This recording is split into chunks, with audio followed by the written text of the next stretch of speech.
बच्चों, आज हम कक्षा छठी की हिंदी की पाठ्य पुस्तक सुरभि में संकलित पाठ सुंदरलाल का पठन करेंगे। यह पाठ इतिहास से लिया गया है, जो एक महत्वपूर्ण घटना रही है जिसमें सुंदरलाल बहुगुणा ने पेड़ों से अत्यधिक प्रेम करते हुए चिपको आंदोलन नाम से एक आंदोलन चलाया ताकि पेड़ों को कटने से बचाया जा सके और हमारा पर्यावरण शुद्ध और स्वच्छ रहे। सुंदरलाल छठी कक्षा में पढ़ता था। उसे पेड़ लगाने का बहुत शौक था। वह एक पहाड़ी गांव में रहता था। आसपास के जंगल से पेड़ों के बीज उठा लाता, उन्हें बोता, पौधे तैयार करता और फिर उन पौधों को लगा देता। उन्हें पानी देता और फिर वे छोटे छोटे पौधे बड़े वृक्ष बन जाते। सुंदरलाल को जितनी रुचि पेड़ लगाने में थी, उतनी ही रुचि पढ़ाई में भी थी। वह रोज नियमित रूप से स्कूल जाता था। गुरुजी जो पाठ पढ़ाते उसे पूरी तरह से याद करता और परीक्षा में सदा प्रथम आता।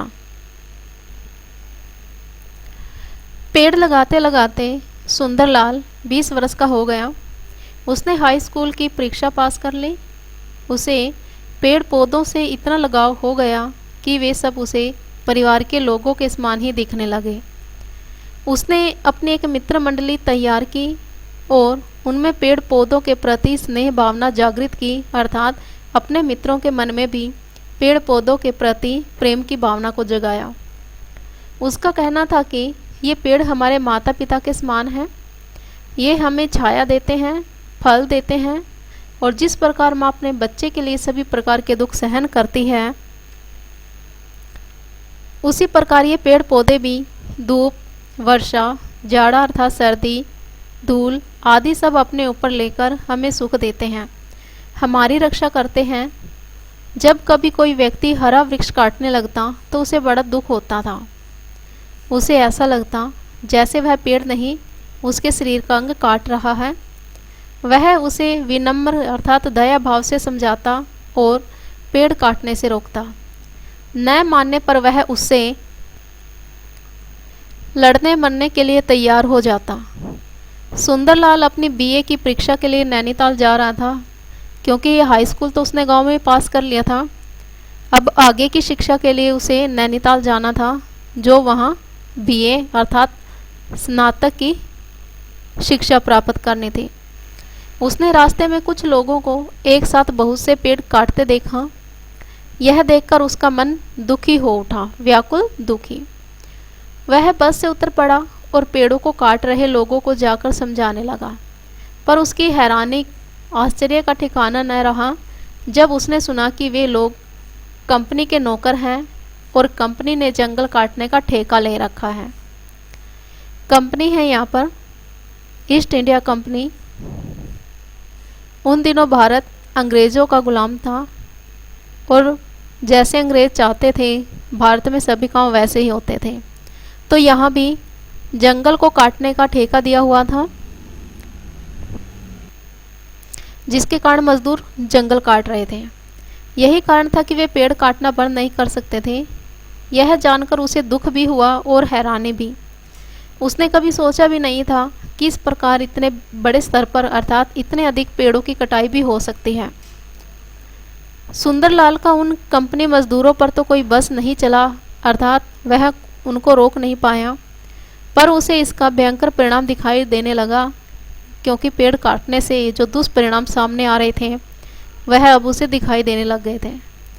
यदि इस प्रकार सभी पेड़ पौधे धीरे धीरे कट जाएंगे तो ये हरे भरे जंगल उजड़ जाएंगे और गांव में बसने वाले सब लोग अनाथ होकर रह जाएंगे।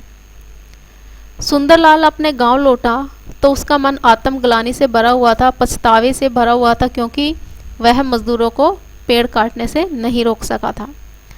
वह उन कंपनी मजदूरों को वृक्ष काटने से रोक नहीं सका था। यही उसकी आत्मग्लानि का मुख्य कारण था। उसने अपनी मित्र मंडली की सभा बुलाई, अपने मित्रों को इकट्ठा किया। उसने सभा में गांव के अन्य लोगों को भी आमंत्रित किया, बुलाया। लोगों को पेड़ पौधों का महत्व समझाया और इस प्रकार लगातार पेड़ कटने से उत्पन्न होने वाले खतरे के बारे में बताया। कहते कहते उसकी आंखें छलक पड़ी। आंखें छलकना अर्थात आंसू निकलना।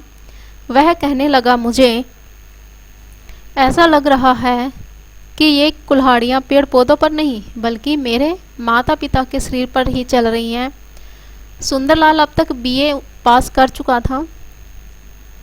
अब वह भावुकता के अतिरिक्त अर्थात प्रेम के अतिरिक्त पेड़ पौधों, वनों, वृक्षों के वैज्ञानिक महत्व को भी भली प्रकार समझने लगा था। पहले तो वह अपने प्रेम के कारण उन पेड़ पौधों से जुड़ा था, लेकिन बीए की शिक्षा में उसे समझ में आ गया कि पेड़ों का क्या महत्व है।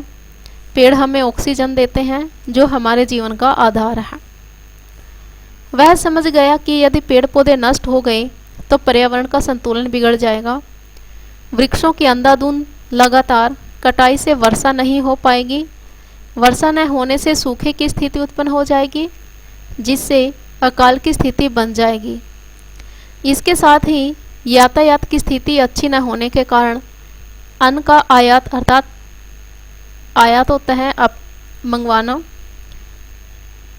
अन्न नहीं मंगवा पाएंगे और दूसरे ग्रामीण लोगों, गांव के लोगों के पास बाहर से अनाज मंगवाने के लिए धन भी आएगा कहाँ से। परिणाम यह होगा कि लोग भूखे मरने लगेंगे। सुंदरलाल की वाणी में प्रभाव और उसके अंदर योग्यता थी।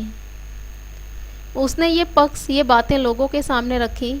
उसकी बातों को सुनकर लोगों को लगा कि वह ठीक कह रहा है, उन्हें उसका साथ देना चाहिए। यही नहीं, सुंदरलाल ने मित्रों के साथ आसपास के सभी गांव में अपनी यात्राएं प्रारंभ की। अर्थात सुंदरलाल अपने मित्रों के साथ मिलकर गांव-गांव जाने लगे, सभाओं का आयोजन किया और लोगों को पेड़ों के महत्व तथा उनके कटने से सिर पर मंडरा रहे खतरों के बारे में सावधान किया। उसने इनके बारे में सरकार को पत्र लिखे। तरुण रक्षण एवं वृक्षारोपण संस्थान का गठन किया। तरु पेड़, रक्षण रक्षा करना, एवं वृक्षारोपण वृक्ष लगाना। तरु रक्षण एवं वृक्षारोपण संस्थान का गठन किया। इसके साथ ही उसने लोगों को वृक्षों की कटाई रोकने का एक तरीका भी समझाया। वह यह कि कंपनी मजदूर जब किसी पेड़ को काटने लगे तो लोग उस पेड़ से लिपट जाएं। इससे क्या होगा कि लोगों को जब पेड़ से लिपटे हुए देखेंगे तो कंपनी मजदूर उस पेड़ को नहीं काट सकेंगे। सुंदरलाल के इस आंदोलन को चमत्कारी ढंग से लोकप्रियता मिली। जहाँ भी कंपनी के मजदूर या कोई अन्य किसी वृक्ष को काटने लगता, लोग उस पेड़ से लिपट जाते और इसी से चिपको आंदोलन का सूत्रपात हुआ, शुरुआत हुई। इसीलिए बच्चों, हमें भी अपने जन्मदिन पर हर वृक्ष एक पौधा अवश्य लगाना चाहिए, क्योंकि पेड़ पौधे ही हमारे जीवन का आधार हैं। ये पर्यावरण को स्वच्छ रखते हैं। पर्यावरण में जो विषैले गैसें हैं उन्हें अपने अंदर खींचते हैं और हमारे जीवन का आधार ऑक्सीजन को छोड़ते हैं, जिसके कारण हम सांस ले पाते हैं। इसके अलावा हमें छाया भी देते हैं, फल देते हैं, फूल देते हैं। अनेक पौधे ऐसे हैं जिनसे हमें दवाइयाँ मिलती हैं, जिसके कारण बीमारियों को हम दूर भगा सकते हैं। तो इसीलिए हमें भी प्रण करना चाहिए कि हम बिना कारण पेड़ों को नहीं काटेंगे और काटे गए पेड़ के स्थान पर एक नया पौधा अवश्य लगाएंगे।